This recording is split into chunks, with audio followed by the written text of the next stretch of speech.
আজকে মে মাসের 11 তারিখ 2026 সাল। এই মুহূর্তে আমি আছি নারায়ণগঞ্জ জেলার রূপগঞ্জ উপজেলার যে শীতলক্ষ্যা নদীর সেতু, যেটা ইসাখালী ব্রিজ।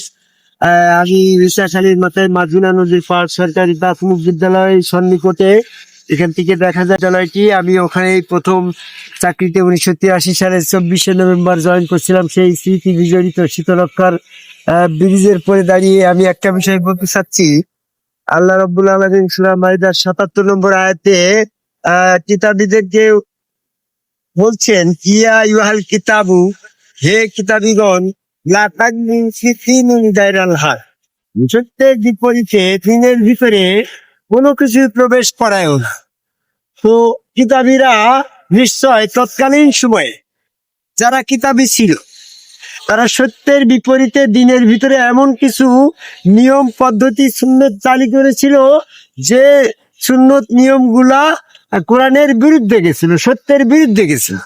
এই জন্য ওই প্রেক্ষাপটে কিতাবীদের উদ্দেশ্যে সূরা মাইদার 77 নম্বর আয়াতটা নাজিল হয়েছে।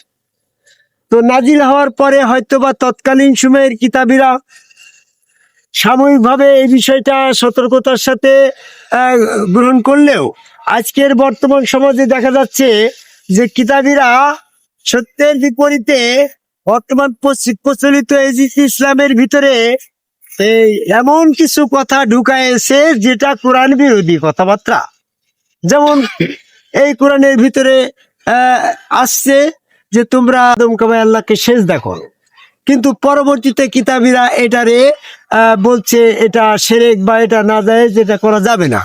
তাহলে সত্য আদম সেজদা, তার বিপরীতে এটারে শিরক পদ্ধতি ঢুকাই দিয়ে সূরা মাইদার 77 নম্বর আয়াতের পরিপন্থী কাজ করছে। বর্তমানে দেখা যাচ্ছে যে এই মোষ রাখাটাকে এক শ্রেণীর মানুষ বলছে যে এটা হারাম, এটা মোষের পানি হারাম।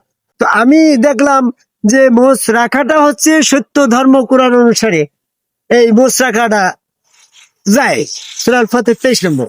সেক্ষেত্রে দেখা গেল যে বর্তমানে সত্য হচ্ছে মোষ রাখা, সত্যের বিপরীতে মোষটাকে হারাম করছে। এরকম ভাবে বলতে গেলে সময় লাগবে। বর্তমানে আল্লাহ রাব্বুল আলামিন কোরআনের ভিতরে বলল যে কোরআন মোতাবেক যারা বিধান দেয় না তারা জালেম ফাঁসে কাফের। সূরা মাইদা 44-45-47 নম্বর আয়াত। কোরআনই একমাত্র দিনের দলিল। সূরা কাসাসের 85 নম্বর আয়াত, সূরা জাসিয়ার 20 নম্বর আয়াত।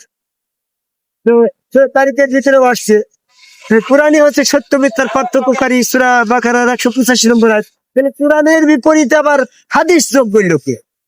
তাহলে সত্যের বিপরীতে কোরআনের বিপরীতে হাদিস যোগ করাটাও সূরা মাইদা 77 নম্বর আয়াতের পরিপন্থী। এভাবে বলতে গেলে অনেক সময় লাগবে।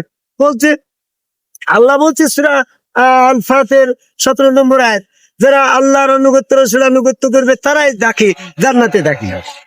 এরা বললো যে 5 ওয়াক্ত নামাজের 5টা পুরস্কার দেওয়া হবে। হাদিস দেবো তাহলে 5 ওয়াক্ত সালাতের 5টা পুরস্কার দেওয়া হবে, একটু কোরআনে আসতে হবে। তো 5 ওয়াক্ত সালাতের কোথায় কোরআনে উল্লেখ আসছে? আকিমুস সালাতের বিষয়টা একরকম, 5 ওয়াক্তের বিষয়টা আর।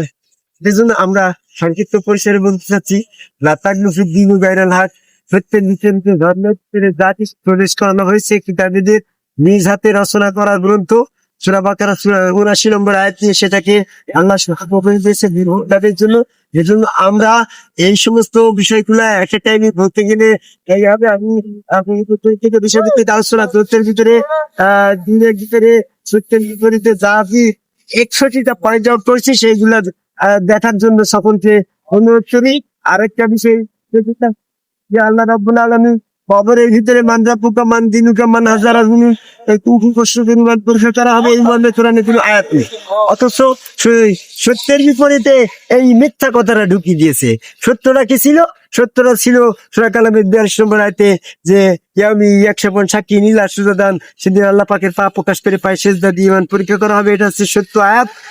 আর মিথ্যা ঢুকাই দিল যে মান্দাব্বুকা মান দিনুকা কবর। আরে কবরের কথাটা তো কোরআনে আসতে হবে। কোরআনে কবরে আযাবের কথাই করে উল্লেখ কোরআনে আসছে। মৃত্যুর পরে তোমার কে আলমে বর্জ্যকে পাঠানো হবে, সুয়ার দানব বানানো হবে। সূরা মুমিনুনের 23 নম্বর সূরার 100 নম্বর আয়াতে বলছে আলমে বর্জকে থাকবে রুজকে শীতদিন জগতে শাস্তি ভোগ করবে। আর শীতদিন জগতে হচ্ছে শুয়োর বানর বানানো সূরা মাইদার 60 নম্বর আয়াত। এই জন্য কোন সত্যের বিপরীতে কোরআনের বিপরীতে যে সমস্ত কথাগুলো দিনের ভিতরে ধর্মের ভিতরে প্রচলিত ইসলামের ভিতরে ঢুকেছে, আমি অনুরোধ করব যারা জ্ঞানী গুণী আছেন মহৎ ব্যক্তি তারা যেন এই মিথ্যা বানোয়াট কথাবার্তা যা কোরআনে নাই সেই সমস্ত বিষয়গুলো নিয়ে দিন প্রচার পালন করা বা দিন প্রচার করার থেকে বিরত থেকে কোরআন মোতাবেক বিধান ফয়সালা করার আহ্বান করেই আমার কথা শেষ করি। জয় গুরু। জয় গুরু।